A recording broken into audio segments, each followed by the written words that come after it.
Good afternoon if you're watching here in the East Coast or wherever. I'm so excited to have you guys here for another MarkTalk horror movie day. Very excited. We're doing these all of October. Last week I did Scare Package, which I still am laughing about some of the jokes about that me and my friend Aliko Aharon were talking about.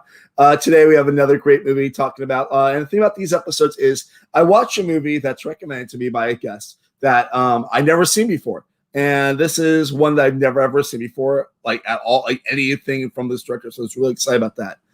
If you want to help the show in whatever ways you can easily click that like button on the bottom, press subscribe. That shows multiple days a week here, and they go right out to you to wherever you are. If you want to help on the back end and stuff like that, you can also help too. You know, makes things like that be a thing, makes it go out to Facebook, Twitter, everything. And yeah. Without further ado, I'm so excited to bring out this guest. He's a friend of mine. I haven't seen him in person like 7 months. He was a regular at the Draft House when we were open. He's an amazing filmmaker. If you gotta check out We're Still Here and Mohawk. And without further ado, I'll bring out my friend Ted Geoghegan. Hi there. How are you? I'm very good. Thanks for having me. Thanks for being here. It's such a gloomy day in New York City today. That's nice to be able to talk about a gloomy movie. One of my favorite gloomy movies of all time. Yeah, so what made you recommend this one to me? So we watched The House by the Cemetery, for those that don't know. I recommended you watch it on Shudder before I believe on Hulu also is available if people haven't had a chance to watch it, but I highly recommend watching it. But what made you decide to recommend House by the Cemetery to me? Because I love it so much. I'm not actually the biggest Fulci fan, but I've always loved House by the Cemetery. I really kind of fell in love with it a few years ago when they put out a special edition DVD. I think it was long before the Blu-ray. And I rewatched it and I was just like, God, this movie's so charming and weird. And Fulci's stuff always it's surreal and it's odd, but it always tended to like lose me somewhere along the line. Like, I mean, I love The Beyond, I love Gates of Hell, like they're great movies, but at some point, like the movie itself kind of throws me for a loop. And I think the thing I like so much about House by the Cemetery is it does have those weird surreal moments that Fulci's famous for, but it's pretty linear. Like, I mean, I don't know if we're going to dive too deep into spoiler territory, but I mean, we could go somewhat into spoiler territory. Yeah, I mean, but the end of the film, I mean, it's very Fulci, with, you know, basically literally everyone dying, and you know, our poor little Bob, you know, after both his parents have been eviscerated, he doesn't even die, he just chooses to be dead. You know, and there's where he walks away with the ghosts. It's almost like he has become death, sort of thing, or has become dead without ever dying. And that's the same way that We Are Still Here ends with the main character in that film. You know, because We Are Still Here, and I'm sure we'll get into it, is in a lot of ways a loose remake of House by the Cemetery. I can see that. I mean, they're both spooky house movies with like supernatural presences there. Yeah. Also, like, this movie reminded me a lot of The Shining, especially with like the ghost girl, and just like the overall intellectual feeling to the movie. Yeah. The I love the mythology behind it because it's so clever, but at the same time so exploitative. It's very like it's like Fulci had this great idea. He worked on the script with Dardano Sacchetti, who wrote the film. The Dardano Sacchetti is who the family in We Are Still Here is named after. They're the Sacchettis. The film. Yeah, I really wish I watched We Are Still Here again after watching this. There's a whole lot from House by the Cemetery and We Are Still Here, but they worked really closely on this thing, and I think it actually has this really clever, really subdued brilliance to it. But the other thing that I love so much about it is it's still like classic Italian exploitation with like throats getting gouged out, and boobs and maggots and like all that silly shit. I mean, even the villain in it is Dr. Freudstein. Like that's the best. Like they come up with this great history for the character, and then they decide to name him Freudstein. And it's like that's the sort of stuff that I love so much about it. Is I think it walks this really clever line between being really smart and really trashy, but like endearingly trashy. I just love it. I just love it. I love how like the first thing you see in the movie is like the first kill getting dressed, and you literally see her boobs, and then she puts like top on. The movie basically starts on boobs, and then I don't think it ever comes back to boobs for the whole movie. But it doesn't. It's pretty tame, which is nice, you know. Yeah. But I was like, like my brain, I'm like, okay, this is gonna be that kind of horror movie. Then I'm like, no, it's just a 80s horror movie where if that's not there, it's not out of the way right away.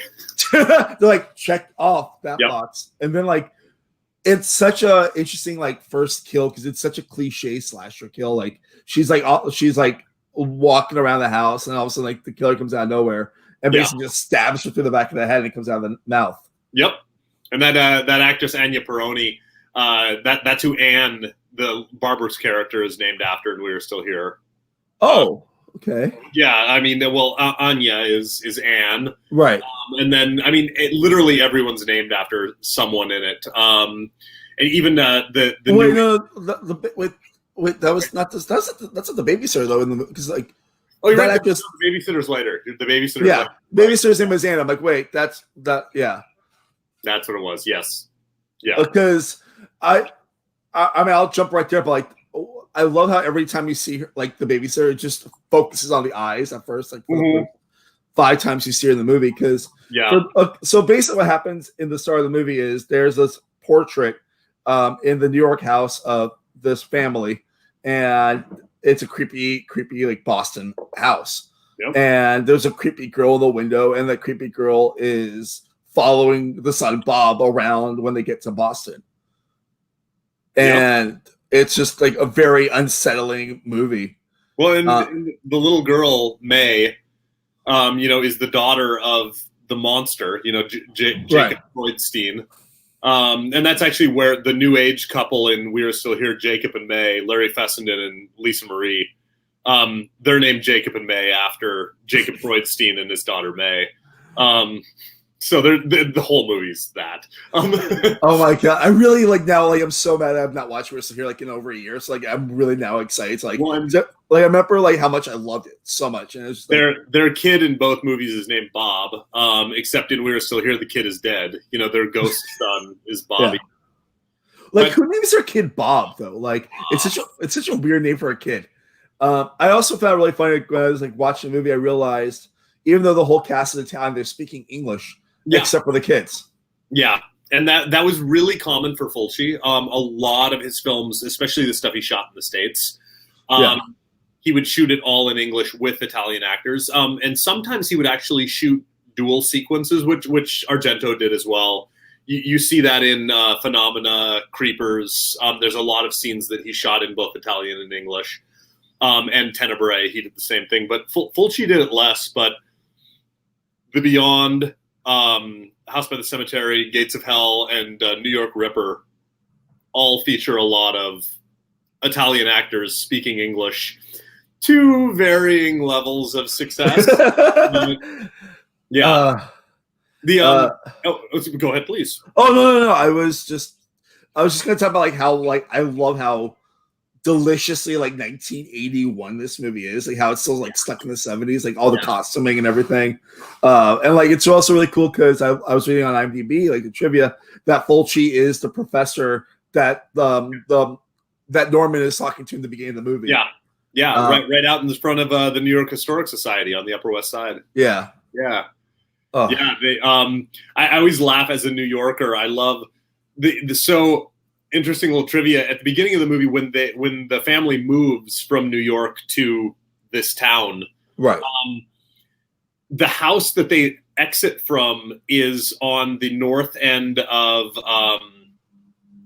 Washington Square Park, and it's actually the same apartment that John Neville, Will Smith's character, lives in I Am Legend. Oh, that's hilarious. It's like the exact same apartment. So it's like for decades that apartment must have been like rented out for film shoots. And then must have, yeah. Yeah, and then the thing that I love so much is they get in the car and they're like, we're on our way to Boston, and they drive from Manhattan across the Brooklyn Bridge. Yeah. And I'm like, going to Boston? You going the wrong way. You just pulled onto Staten Island. There is no way to Boston over there. It took me a second though, because I'm so obsessed with watching like New York geography and movies, right? Like so much. Like there's only one that I can think of that gets the geography of New York correctly, and that's the Premium Rush movie. I think it was called. I've never seen that, and I've heard like with Joseph Gordon-Levitt. It's fine. The Bike Messenger action movie, right? Yeah, but like it literally gets New York geography correct. Like half the movie takes place like on 27th Street, like in Chelsea, and it's like correct. Which I think is pretty fucking cool that they got it right, because like I'm obsessed with it's like because they were driving uptown like by Bryant Park, and then they're going towards Brooklyn. And like okay, because I was like, what bridge is that? That's the Brooklyn Bridge. I forget. New Whitby is the name of the town that they move into in House by the Cemetery. It's not a real town, but I think they shot most of it in New England. I know that the house still exists, the titular House by the Cemetery. It's an artists' commune, and cool. It's just outside of Boston. And I know that they did interiors and exteriors there, although there were like a few soundstagey bits. I mean, the main room with the cool window and the Freudstein tombstone kind of inlaid in the floor, like that room doesn't exist, but a lot of the rest of the house does. Is that like a real thing, like for like old houses, like to have like a tomb inside the house? I never quite got that, because it's like not only is it like not a tomb, but like it cracks and just goes straight into the basement. It's just like, would you just bury this dude in the basement? I mean, I guess literally over the course of the film they did. So yeah. Well, I mean, it's also funny as a Jewish person that when you hear the last name Freudstein, which is more Jewish than my last name, and like you see, like when she finds a tomb, she sees a cross on top of it. It's like, yeah, totally. Okay. It's so interesting because it's like I hear that last name and it's like you can take the Freud and the Steen and they both on their own sound very innocuous, but in a horror film, it's like it immediately conjures up Sigmund Freud and Frankenstein, neither of which this character is. Like, I mean, I guess he's a little Frankenstein. Like, I mean, spoiler alert for anyone listening to this who somehow has not watched House by the Cemetery. If so, sorry, we spoiled the whole movie for you. But essentially, this family moves into a house in New England, and they're unaware of the fact that there is this brilliant scientist from 200 years ago who has been killing people and replacing his own body parts with theirs as they rot off. So you've got this weird guy in the basement who is kind of like the monster in the basement, kind of a ghost, kind of a zombie. It's all over the place, but that's Fulci. Like none of it has to make sense. Yeah. And you also see like, I'm not too familiar with Giallo films, but like I've seen a couple because I've seen some Argento films. Sure. And like you do see, like, Fulci is also a Giallo director. Yes. And like you see like some of those like bright popping colors that you're so used to in Giallo films. So yeah. He started out in Giallo, and then I think he realized there was more money to be made in sword and sandal and gore. So I mean that was really where he went. I think he did one of the Ator movies, like the Conan ripoffs, like that. But he did a couple sword and sandal films that did really well. And then once he hit his stride and he realized like gore was the thing to do, like, I mean, he just fell right into it. I mean, it pissed off Argento.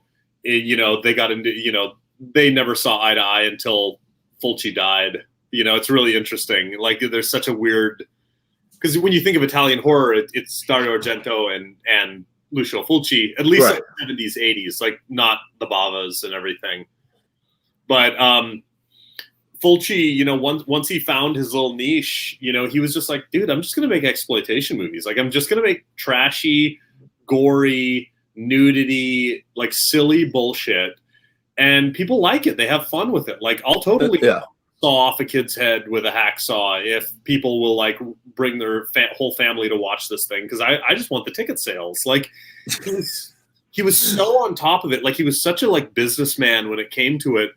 And Argento really like that struck him like really poorly. And Argento was like, no, like horror's an art. Like you take years to make each film, and every single shot is just queued up just perfectly.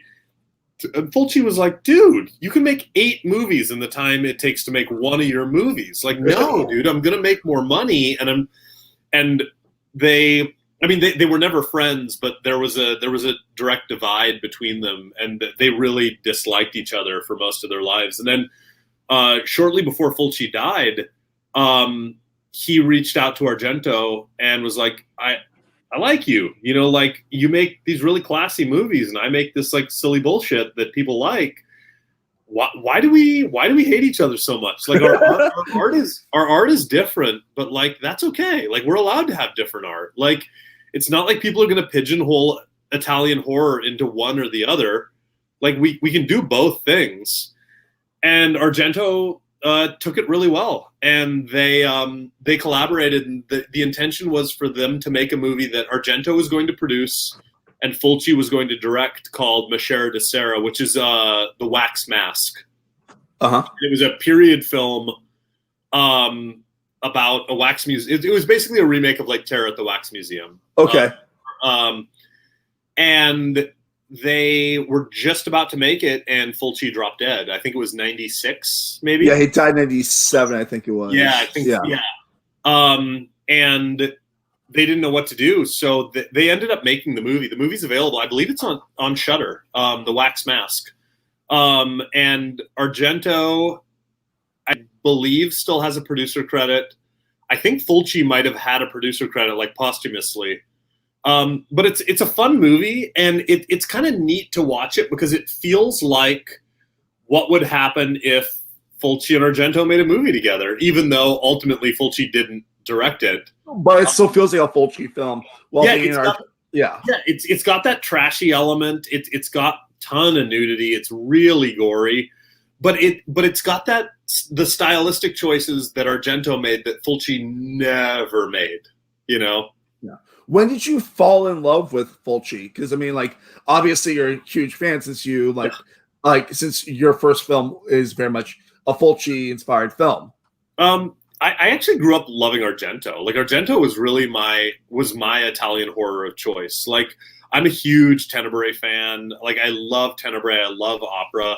I like Suspiria. I like Inferno. But like, I didn't really get Fulci until I want to say like the late 90s. Like I was in college at the time. Yeah. And the first thing I saw was Gates of Hell. Which Fulci has this trilogy. It's called, the Gates of Hell trilogy. It's called the Hell trilogy, and it's Gates of Hell, The Beyond, and House by the Cemetery. They're not actually a trilogy, but it's like the same vibe for all three. Yeah, it's kind of like Argento's Apocalypse, right? Carpenter's Apocalypse trilogy. Right. Yeah. Similarly, it's like The Thing. The Thing, Prince of Darkness, and In the Mouth of Madness don't have anything in common, but they kind of have a lot in common. A lot of demonic stuff, and then ice in one of them, and the potential for the entire world to be infected and destroyed by the end of the film. Like all three of those films have the potential to end with the apocalypse. Whether it's an alien apocalypse, like the Second Coming of Satan, or Lovecraftian silly bullshit. There's kind of a similar theme with the Gates of Hell trilogy that, but the Beyond, Gates of Hell, and House by the Cemetery all kind of have this, like, what happens when the average Joe stumbles upon something crazy horrible? I don't know if you ever saw the film, the Turkish film, Baskin. No, I haven't heard of it, actually. It's a great Turkish film. Came out nearly a decade ago, I want to guess. It feels very much in line with that. It's about a bunch of police officers who they're answering a call and they accidentally walk into the Gates of Hell. It's I'm gonna great. write that down for myself. John Evernall, who directed it's amazing. He's a phenomenal director out of Istanbul, and just top notch stuff. But where all that's coming from is that like all these films basically are dealing with like what happens when an average Joe or average Jane or average family basically like open the wrong door and all hell breaks loose. And The Beyond is really, it's got some beautiful, beautiful cinematography. It was all shot in the American South. It's mostly shot in New Orleans, but there's some incredible photography on the, I forget what it's called, but that elevated highway that leads out to Key West in Florida. It's where they shot I know what you're talking about, because that's what the 7 Mile Bridge is. Overseas Highway, that's what it's called. Oh, the Overseas Highway. Yeah, I was going to say it's the True Lies Road. That too. Beautiful, beautiful photography out on that. It's a gorgeous, gorgeous movie. But again, it's like there's a hotel in New Orleans, and guess what? Gates of Hell. And the movie Gates of Hell, which is also called City of the Living Dead. Those titles are super interchangeable. Gates of Hell is about a priest in Dunwich, which is a Lovecraftian town, who hangs himself. And by hanging himself, like by a priest hanging himself, he opens the gates of hell. And the town of Dunwich and like the surrounding areas all have to deal with what happens when the gates of hell open in their quiet little town. All 3 of them are super fun. I first saw Gates of Hell, or City of the Living Dead, and I loved how audacious it is. These movies are, I mean, you saw some pretty gory stuff in House by the Cemetery, like The Beyond and Gates of Hell. I mean, it has people like screaming for their lives as like drill bits are going through their head and coming out the other end. It's got like it's got a scene where somebody throws up all their intestines and they use actual like pig intestines and they're like spraying. There's little kids getting shot in the head and their whole head's exploding. Like it's so insane, like how he's just like dead child. Like I don't like it's been so long since I've seen like a kid in real peril movie. Like even the Babadook, the kid's not even that much peril. Sure. Like, so like watching this, I was just like, Bob is not going to make it out of this video. Like the last 20 minutes, and it's just like Bob and Freudstein. And I'm just like, how's he going to get out? Well, and very famously, Fulci was approached by a critic very late in life. And the critic asked him, he was like, you kill children in like all your movies. Do you hate kids? and I love his response was he was like, I love kids. I love giving children the opportunity to work in cinema and get to do crazy, daring things. You know what I hate? Stupid questions from journalists. That's great. Do you hate kids? The guy worked with kids on every movie. He clearly loved kids. I feel like if I was like a 6-year-old kid and they were like, hey, a crazy Italian director wants to make a movie and you get to have your head explode, I would have been like, yeah. You're like, I'd be like the guy in Screamers. I mean, Scanners. Yeah, totally. Yeah. And kaboosh. Yeah. Done. Oh, that's great. Have you, I always like to ask at like this point in the show, because I know we're getting close to wrapping up. First off, is anything else I want to bring up before we start? I want to ask my recommendations in a bit also, but anything else you want to talk about involving this movie or your work? Because your work is awesome. Thank you. I'm a fan of yours, man. You know that. Like I told you after, because I knew you for a few months before I saw We're Still Here, and I was like, I'm really happy that I like this movie because I like you. So it's nice to be like, oh, I respect the man and I respect the talent. You know. Thank you. I try not to talk too much about the shit I make outside of like geeky references and stuff, but I'm really glad that people like We Are Still Here. We made it on, for $1.95 with a lot of blood, sweat, and tears. And it means a lot that people still come up to me all the time and are like, I love that movie. It spoke to me. It made me feel like the 80s. It made me feel like I was watching a Fulci movie. Like, all that's super cool. Like, I'm really grateful for that opportunity. And the fact that, people like it so much. That's cool. Like, yeah, you made a really great movie. Yeah, I'm happy. And then, my follow-up film that I made 2 years later, Mohawk, which came out in 2017, which is also really freaking cool too. Thank you. It's definitely it's definitely a more daring film, not necessarily in terms of like content, but rather concept. You know, I mean, it's about polyamorous bisexual brown people in the early 1800s fighting off proto-Trump supporters, and it's not really a horror movie. I mean, horrific things happen in it, but like it's a drama. It's got touches of action, and I mean, it does have horrific moments. Yeah, heroic moments in it too. It does. I mean, if it's a horror movie, more likely some kind of hero will appear at least at one point in the movie. Yeah, but for me, Mohawk was really about you know, it was the rise of the Trumpism. You know, it was all really starting when I started writing the film with my friend Grady. Yeah, and it was really about like, you know, all that silly bullshit about like, you know, if you don't learn from history, you're going to do it again. And it's like, how many times in American history have white people been shitty to brown people? And I was like, you know what? I don't know if it's necessarily my story to tell as a white dude. But I was like, I want to see if this is an opportunity to tell a story that will have the resonance I want it to have. And I worked really closely with the Mohawk community, you know, and we hired Mohawk actors. And, you know, we tried to make something that was as sincere as it possibly could be. Which that's super important. At the end of the day, I'm super proud of it. And as of, today, it's on Shudder. Oh, it's on Shudder? Great. Yeah, Mohawk just debuted on Shudder today, I believe. I can't recommend that enough because I'm really going deep into Shudder right now, personally. Awesome. And that actually brings me up to like a part I always say, I didn't tell you about this, but I know you can definitely recommend things. Recommendations of things that you've recently watched or would recommend to people to watch anyways. Oh my God. Well, preferably on a streaming service because, you know. Preferably on a streaming service.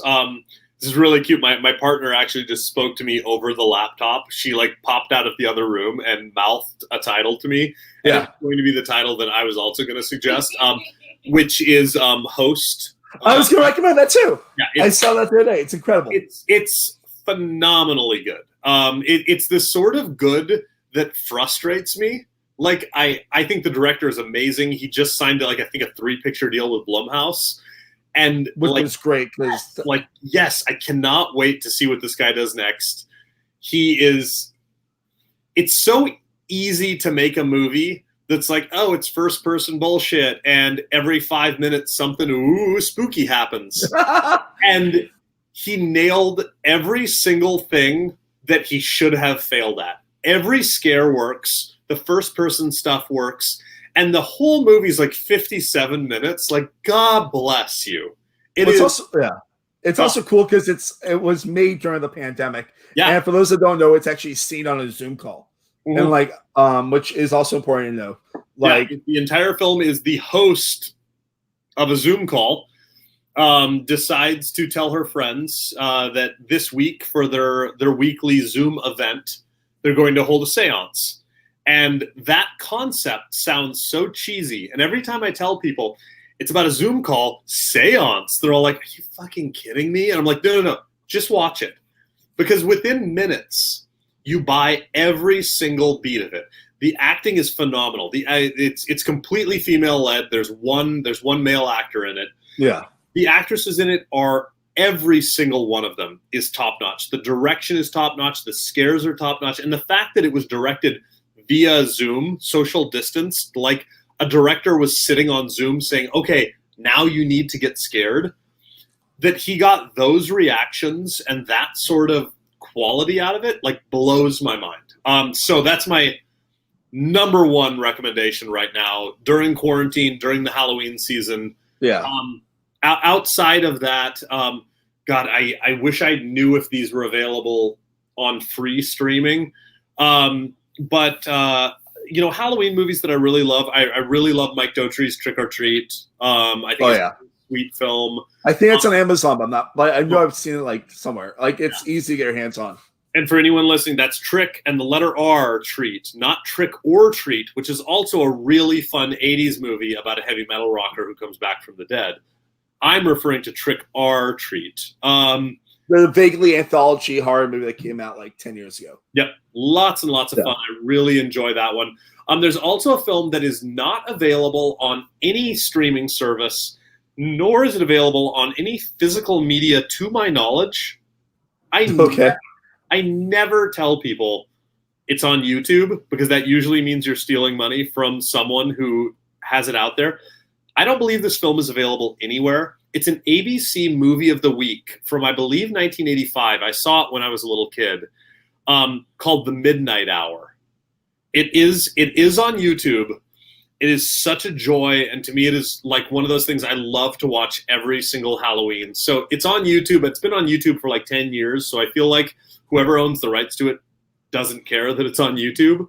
But it's a really sweet, endearing Halloween movie. It's a made-for-TV movie from the 80s, so it's totally PG. It's a Goosebumps story. It's about a group of friends in high school who accidentally wake up an ancient witch, and spooky stuff happens in town. It's got a ton of 80s folks in it. Kevin McCarthy's in it.